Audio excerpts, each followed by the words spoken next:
नमस्कार दोस्तों। आज सुनिए मुंशी प्रेमचंद जी द्वारा लिखी कहानी मंत्र। संध्या का समय था। डॉक्टर चड्ढा गोल्फ खेलने के लिए तैयार हो रहे थे।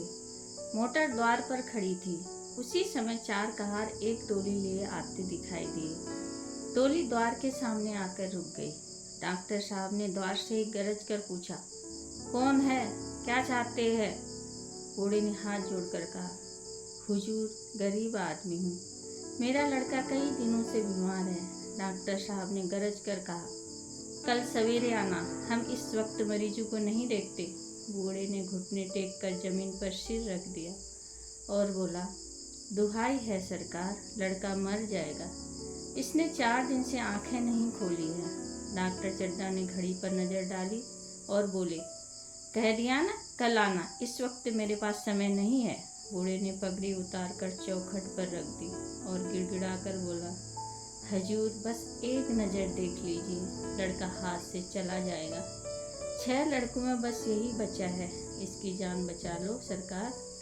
डॉक्टर साहब ने अपने मन में कहा, ऐसे उजड़े देहाती यहाँ रोज आया करते हैं, कोई कुछ भी कहे वे अपनी रट लगाए रहते हैं। वे बाहर निकलकर मोटर की तरफ चले। बूढ़ा आदमी उनकी तरफ दौड़ा और फिर गिड़गिड़ाने लगा। डॉक्टर साहब ने उसकी तरफ देखा तक नहीं। वो मोटर में बैठी और मोटर चली गई। बूढ़ा कई मिनट तक मूर्ति की भांति निश्चल खड़ा रहा। बूढ़े को विश्वास ही नहीं हो रहा था कि कोई मनुष्य अपने मजे के आगे किसी की जान की परवाह भी नहीं करते।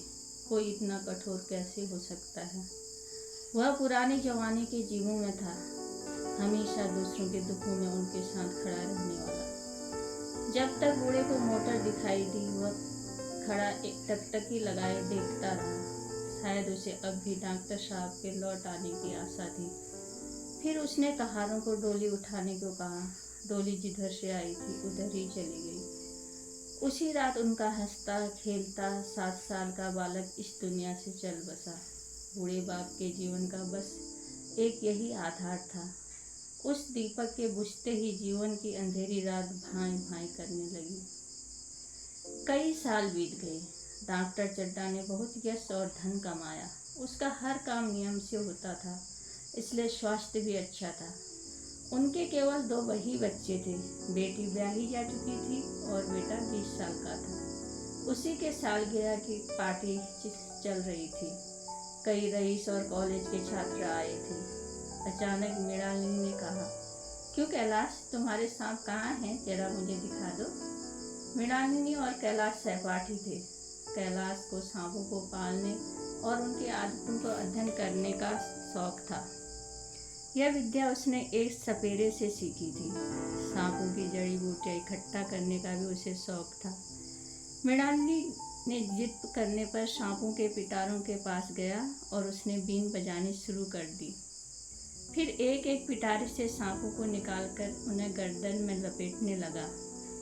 एक मित्र ने छेड़ा, दांत तोड़ डाले होंगे। कैलाश हंस पड़ा और बोला, इसके दांत नहीं तोड़े गए हैं। यह कहकर एक काले सांप को पकड़ा और उसकी गर्दन दबाई, जिससे सांप का मुंह खुल गया और कैलाश अपने मित्रों को दांत दिखाते हुए बोला, जिन लोगों को शक हो नज़दीक आकर उसके दांत देख लो। जैसे ही कैलाश ने सांप पर से हाथ ढीला किया, उसने उसे डस लिया। वह उस कमरे की तरफ भागा जहाँ जड़ी बूटी रखी थी। उसके विचार से इसे पीसकर लगाने से जहर का असर खत्म हो जाएगा। महफिल में भगदड़ मच गई। डॉक्टर साहब चाहते थे कि उंगली काट दी जाए, पर कैलाश न माना। उसे अपनी जड़ी पर पूर्ण विश्वास था। लेकिन जहर ने अपना रंग दिखाया। धीरे धीरे उसके होंठ नीले पड़ने लगे और वह अचेत हो गया। मृणालिनी ने कहा, क्या अब कोई असर न हो पाएगा जड़ी का? साहब ने सिर पर पकड़ लिया और कहा, क्या बताऊं, इसकी बातों में आ गया। अब तो नस्तर से भी कुछ न फायदा होगा। एक महाशय बोले, कोई मंत्र झाड़ने वाला मिले तो संभवतः जान बच जाए। दूसरे महाशय झाड़ने वाले को जल्दी जल्दी बुला लाए, लेकिन उसने आते ही कहा, अब कोई फायदा नहीं। शहर से कई मील दूर एक बूढ़ा और बुढ़िया जाड़े की रात काट रहे थे। तभी दरवाजे पर किसी ने दस्तक दी। भगत, ओ भगत, सो गए क्या? जरा किवाड़ तो खोलो। किवाड़ खोलते आदमी ने अंदर आकर कहा, डॉक्टर चड्ढा के लड़के को सांप ने डस लिया। भगत ने चौंक कर पूछा, डॉक्टर चड्ढा? कोई डॉक्टर चड्ढा ना जो छावनी के पास बंगले में रहते हैं? आदमी ने कहा, हाँ हाँ वही, देखने जाओगे? बूढ़े ने कठोर भाव से कहा, डॉक्टर चड्ढा को खूब जानता हूँ, मुन्ना को उन्हीं के पास ले गया था, खेलने जा रहे थे, सीधे मुँह बात तक न की थी। भगवान सब कुछ देखता है। भगत के जीवन का यह पहला अवसर था जब किसी को सांप के काटता हो और वह चुपचाप बैठा रहा हो, पर आज ऐसी खबर सुनकर भी वह घर से कदम न निकाल सका। वह सोने की कोशिश करने लगा, पर नींद कहाँ। चुपके से उठा, लाठी उठाई और किवाड़ खोलकर बाहर निकल गया। बाहर चौकीदार मिला, उसने कहा, कहाँ चले भाई?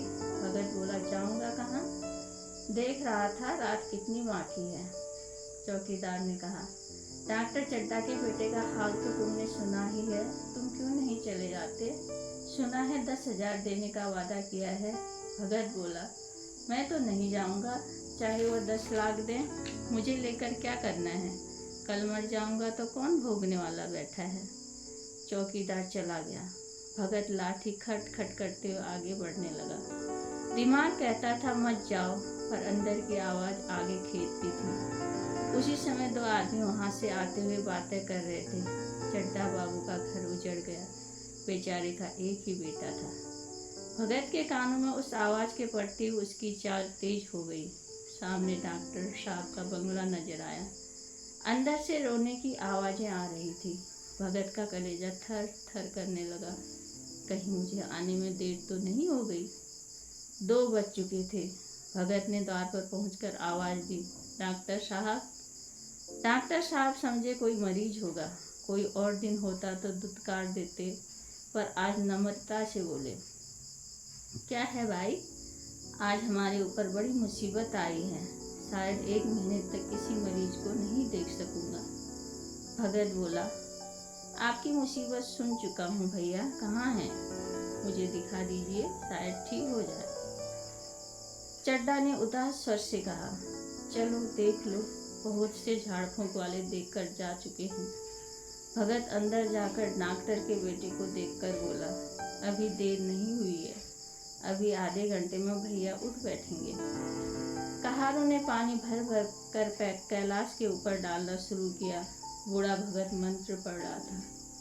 मंत्र खत्म होते ही बीच बीच में जड़ी कैलाश को सुंघा देता था। इस तरह जाने कितने घड़े पानी के डाले गए और हर बार मंत्र फूंकते हुए भगत ने उसे जड़ी सुंघाई। आखिर जब उषा की लाल लाल आंखें खुली तो कैलाश ने भी आंखें खोल दी और पानी पीने को मांगा। कैलाश की माँ दौड़कर भगत के पैरों में गिर पड़ी। डॉक्टर साहब बड़े श्रद्धा भाव से भगत का यश गाते हुए फिर रहे थे, पर भगत का कहीं पता न था। नौकरों ने कहा, अभी तो यहीं बैठे चिलम पी रहे थे, हमने तंबाकू दिया तो नहीं लिया। अपने पास से तंबाकू निकालकर चिलम भरी। चारों ओर भगत की तलाश होने लगी, पर वहाँ भगत लंबे लंबे ढक भरता हुआ बुढ़िया के उठने से पहले घर पहुँचना चाहता था। डॉक्टर ने अपनी पत्नी नारायणी से कहा, बुढ़ा न जाने कहाँ चले गया, 1 चिलम तंबाकू भी न ली। नारायणी बोली, मैंने सोचा था कि उसे कोई बड़ी रकम दूंगी। चड्ढा ने कहा, रात को मैंने उसे नहीं पहचाना, पर दिन निकलते ही मैं उसे पहचान गया था। एक बार यह एक मरीज को लेकर आया था। मैं खेलने जा रहा था और मैंने मरीज देखने से इनकार कर दिया था। आज शर्म आ रही है उसे खोजकर, उसके पैरों में गिरकर अपने अपराध के लिए क्षमा मांगूंगा। वो कुछ लेगा नहीं, ये मैं जानता हूँ। उसका जन्म यश की वर्षा करने के लिए हुआ है। उसकी सज्जनता ने मुझे ऐसा आदर्श दिया है जो अब से जीवन भर मेरे सामने रहेगा। दोस्तों, जब समय का तमाचा पड़ता है तो कोई फकीर और कोई बादशाह बन जाता है। धन्यवाद।